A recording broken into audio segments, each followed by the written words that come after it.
Avec moi sur ce plateau, César Lesage, bonjour. Merci d'être avec nous. Vous êtes délégué général Fair Value Corporate et Public Affairs. Docteur Dalmen Sadoun, bonjour. Merci d'être là, médecin généraliste. Et puis Jérôme Dubus, bonjour. Membre de La République En Marche. César Lesage, est-ce que hier, Jean Castex a voulu nous faire peur? Quand il dit la situation est grave, le mois de novembre va être terrible, est-ce que c'est une stratégie de communication qui consiste à dire aux Français, il faut avoir peur? Alors peur, je sais pas, mais en tout cas, il faut prendre conscience de la gravité de la situation. De toute façon, avant, les communications précédentes allaient déjà dans le même sens. Il y a pas de c'est la première fois qu'il emploie des mots aussi durs quand même. C'est vrai. La situation est très grave. Attention, le mois de novembre, ça va être très compliqué. Il n'était jamais allé aussi loin dans le vocabulaire, en tout cas. C'est vrai, mais encore une fois, c'est une montée en puissance. Il y avait encore une fois déjà des propos assez alarmistes par le passé. En tout cas, il y a déjà pendant la première prise de parole, pendant le premier couvre-feu dans les métropoles. Mais ce qu'il faut souligner aussi, une communication parfois effectivement un peu anxiogène doit aussi s'accompagner d'un message, je dirais, un peu d'espoir. D'ailleurs, le docteur l'a dit, si les mesures sont bien respectées, si la progression du virus se ralentit, effectivement, on pourra peut-être envisager demain progressivement un retour à une activité normale. Je pense évidemment aux acteurs économiques. On va parler de l'impact économique avec vous, Jérôme Dubus, membre de La République En Marche. On a donné depuis des semaines la parole à des petits restaurants, à des petits chefs. On en a déjà discuté aussi. Ils sont désespérés. C'est leur outil de travail qui est massacré, il faut bien le dire, puisque avec un service par jour, vous n'avez pas les moyens de continuer. Il faut 2 services au moins pour gagner de l'argent. En tout cas, essayez d'équilibrer votre chiffre d'affaires avec vos charges. Bon. Mais cette injustice qu'il ressent, quand il dit nous on ferme nos restaurants où il y a 40 couverts et on laisse les métros et les bus avec du monde qui se colle. Je ne partage pas un peu ce sentiment. Autant je comprends et le gouvernement doit faire le nécessaire et Bruno Le Maire l'a fait à plusieurs reprises et il continuera à le faire avec notamment la prise en charge par le chômage partiel qui est prolongé petit à petit pour les gens qui sont victimes comme ces commerçants du couvre-feu. Ça c'est un point. Deuxièmement, il y a le fonds de solidarité qui continue à effectuer des versements tous les mois. Bon, alors c'est pas évidemment à l'ampleur de ce qu'ils subissent, mais enfin, c'est quand même une aide. Mais l'injustice. Mais moi, j'écoutais avec beaucoup d'attention ce qu'ont dit les médecins tout à l'heure, et je constate que les pays qui s'en sont tirés, malheureusement, ce sont les pays qui ont privé les gens de liberté.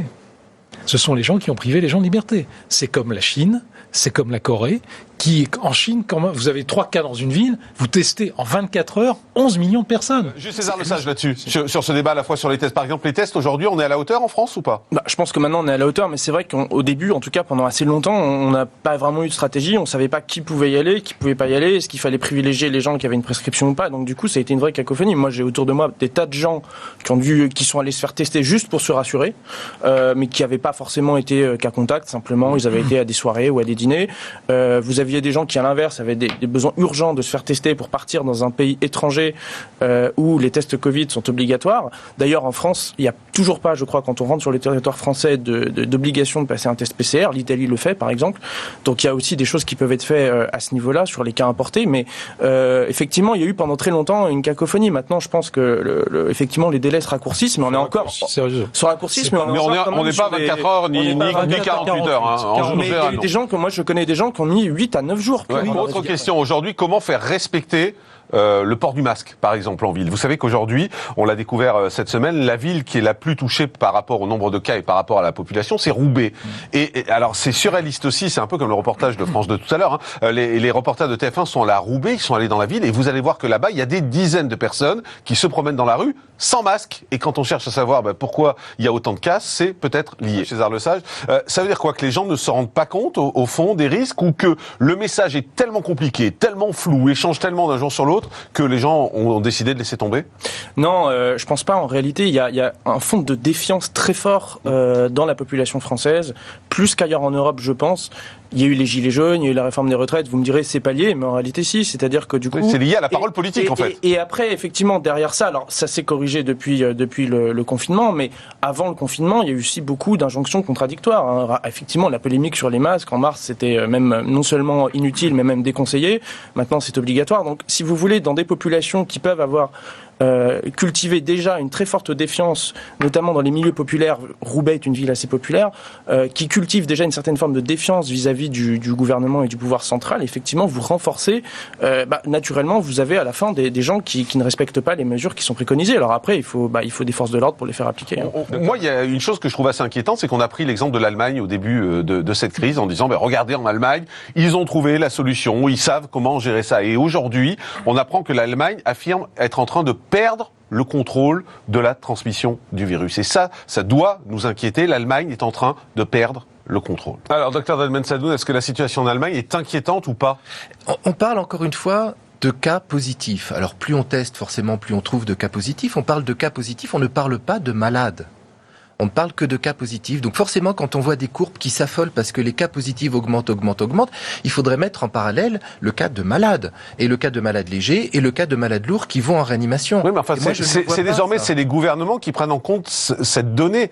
Enfin, toutes les communications du gouvernement, y compris en France, ça se fait aujourd'hui sur le nombre de cas positifs. Ça veut dire quoi? Oui, ça veut dire que les épidémiologistes font bien leur travail et arrivent à convaincre le gouvernement. Mais c'est pas la bonne donnée qu'il faut regarder. Mais ce sont les malades et ce sont aussi les morts que vous citiez. Et les entrées en réanimation, ce sont les malades. Pour revenir là à l'Allemagne, ils ont traversé la première phase ou la première vague, je ne sais pas comment il faut dire, en tout cas celle du printemps, de manière plus modérée que nous. Pas parce qu'ils avaient moins de malades, parce qu'ils avaient plus de lits de réanimation. Ils ont 30 000 lits de réanimation. Donc ils sont mieux armés que nous. D'ailleurs, ça devrait faire réfléchir les gens qui nous disent il faut de la dépense publique, il faut soutenir l'hôpital public, etc. Plus de la moitié des hôpitaux allemands sont des cliniques privées. On parle du lien entre les hôpitaux et les cliniques. Ça veut dire que pendant la première vague, on a dit attention, il n'y a pas ce lien n'existe pas. Et là, on est en train de recommencer la même connerie, pour être clair. Il y a une défaillance majeure, oui, c'est clair. Les ARS ne font jamais appel aux cliniques privées. Mais le gouvernement n'a pas la possibilité d'imposer quoi que ce soit. Il devrait le faire. Et j'ajouterai un point. Vous êtes La République En Marche, hein. Oui, il devrait le faire. Et c'est pas une question de moyens. C'est pas une question de moyens parce que nous dépensons exactement la même proportion de PIB dans la santé que l'Allemagne. Absolument. Peu de choses près. Donc c'est pas une question de moyens. Ça a été dit et redit. C'est une question effectivement de suradministration, de bureaucratie, d'éclatement des structures et puis effectivement un manque aussi de décentralisation et de ce confiance. Mur entre le privé et le public, c'est surréaliste. C'est surréaliste. Autre sujet et autre question que je voulais aborder ce matin, c'est le reconfinement. Est-ce qu'en fait on est en train de nous préparer au reconfinement? Est-ce qu'il est inévitable? En tout cas, il y a des régions, il y a des pays dans lesquels les choses ont déjà eu lieu. Il y a déjà du reconfinement. C'est le cas en Espagne, dans certaines régions. C'est le cas en Irlande également. 6 semaines de reconfinement en Irlande et ils ont 1000 cas par jour. Alors certes, il y a moins de monde oui, c'est ça. Il y a moins de monde qu'en France, mais tout le monde s'affole là.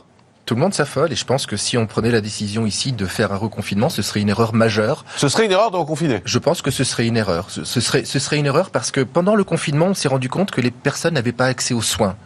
Ils étaient chez eux, ils n'avaient pas accès aux soins. Les seuls soins auxquels ils avaient accès, c'était des téléconsultations pour parler éventuellement d'un Covid qu'ils étaient susceptibles d'avoir eu. Mais toutes les autres personnes étaient absentes. Donc je pense que de ce point de vue-là, ce serait une erreur de reconfiner. César Lesage, le reconfinement, c'est la solution? Pas du tout. Je pense aussi, effectivement, comme vous le dites, nous on accompagne aussi des acteurs dans le monde de la santé. Très clairement, toutes les opérations ont été suspendues pendant le confinement à l'époque. Puis après, sur le plan économique, il faut pas oublier que ça avait été estimé, je crois, à 8 semaines de confinement, c'est à peu près 120 milliards d'euros sur le PIB. C'est 120 milliards d'euros, c'est effectivement des dépenses qui servent à financer notre système de santé en moins. Et puis derrière, vous aurez des faillites, vous aurez des licenciements. Ça aussi, ça a un coût. Et c'est pas seulement mais il y aura des vies sauvées. Il y aura des vies sauvées. Mais ce que je veux dire, c'est qu'à long terme, quand vous asséchez effectivement l'activité économique, à un moment, ça a une répercussion sur les cotisations sociales, patronales que vous payez, qui financent notre système de santé. Donc à long terme, finalement, vous le mettez aussi en péril. Merci beaucoup, Jérôme Dubus, membre de La République En Marche, d'avoir été avec nous. Merci, Dr Delmen Sadoun, médecin généraliste, et César Lesage, délégué général Fair Value Corporate et Public Affaires.